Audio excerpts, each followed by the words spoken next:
Hello everyone. Today we'll be looking at this position. It is a way to move and draw, so you can pause the video and think before we dive into this. Alright, so our main problem here with white is this pawn at a2. The pawn will be promoting on the next move, so we have to do something about this pawn.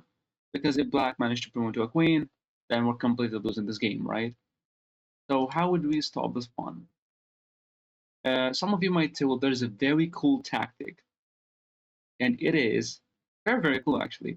It is to sack the rook to g8 check, trying to get black to take, and then we play a check, black moves somewhere, and then we capture this pawn. And yes, two knights are obviously not enough to checkmate our king, and this would be a draw. But after this check, black is not forced to capture this rook. Black will just go here, and now this pawn is still going to promote. If he went back with the rook, trying to stop the pawn, black will play knight to b1, blocking us from attacking this pawn on a1, and then he's going to promote and win. That's why this very cool tactic, unfortunately, does not work. Okay, what about something else? What do we do? Well, obviously we need to stop this pawn, so we try to go back with the rook g1, trying to stop the pawn from promoting. Now, what if he played, for example, in this position, the same move, this one? Well, now, and only now, this check would make sense. Some of you might say, well, hold on. How? We reach the exact same position. How this sacrifice now works? Well, let's see. Because if black, yeah, of course, if black takes, that's a check, and then we take the pawn. But if black moved away, now we play a very cool move, and the idea is to play this move, bishop to e4 check, sacrificing not only the rook, but also the bishop, sacrificing everything we have to try to get to the pawn. Now, if black takes the bishop, then we go all the way there to a8, and then we're going to capture the pawn either way. It doesn't matter if he defends or something. We're just going to take it. This is not enough to win the game. All right. So what if he takes the rook? Then we have the check, and then we win the pawn. So after this check, black will move away. What's going to happen after this move?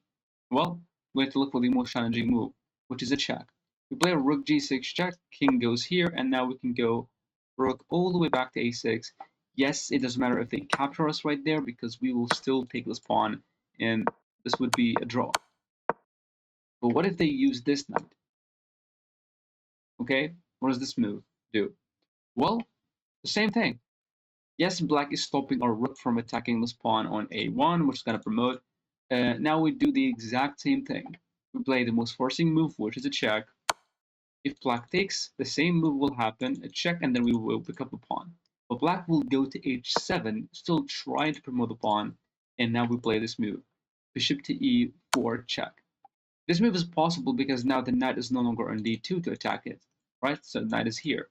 Now if black takes, the same thing will happen. This is a very cool check, and then we pick up the pawn. King to h6, on the other hand, now what do? Well, now we play this move, rook to g6 check. If black, for example, went back, then we have rook g2, discover check. It doesn't matter where black goes, because then we're going to capture this pawn, and now, even if we lost every single piece, like we lost the bishop and the rook, this is still going to be a draw. But if black went here to h5, now, what would you play? King to h5. Can we stop the pawn? Some of you might say, well, we cannot really stop the pawn. It's impossible. No, it actually is. It is possible to stop the pawn, but it needs a very, very strong and sharp eye to see it. Pause the video, try to find it on your own before we dive into it. All right, so the move is with the bishop. That's a little bit of a hint. Okay. The idea that we're going to play this move, bishop to d5, and if we don't care about the rook, we will capture this pawn right away. So black here will promote obviously to a queen, and now it might seem that we're losing this game, but there's hope. There's hope because we can play this very, very cool and elegant move, bishop back to f7. It is to go there, and as you can see, the enemy king cannot move, right? The enemy king cannot move. So it's not going to be a checkmate, but it's going to be a discovered check. Now you're going to see why discovered check is really strong. Now here, where the queen can go. If the queen wanted to play a check, then we can block with a discovered check, and then we'll pick up the queen on the next move. So this move is not possible. What about queen b2? We have rook b6 check, black moves somewhere, and then we capture the queen. What if the queen moved here? Well, we have rook d6, we also have rook g4, the same thing. Check, black moves somewhere, we pick up the queen. The queen cannot go here, or here, or here. What about this? Still the same thing, rook a6. And what about the queen goes all the way back to h8? Then rook g8 discovers check, gonna pick up the queen either way. Some of you might say, okay, black will not move the queen. Black will move this knight somewhere. So the knight has three options. The knight will go here. Well, the knight now left this a file open, so we can play rook to a6, discover check. We will pick up the queen.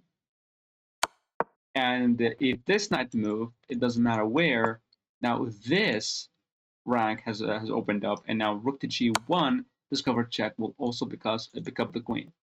This is a crazy position, how we can actually stop this pawn, and we allow the queen, but we're going to capture it either way, which is really insane, and we will still get a draw.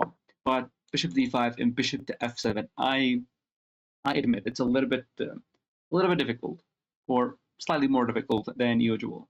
Now, if you love watching these videos and you want to improve your chess overall, not just your tactics or your calculation skills, then I highly recommend you to join our free chess community down below in the description. It's just about members trying to improve their chess. We boast about our blunders and we improve together. Okay, thank you for watching.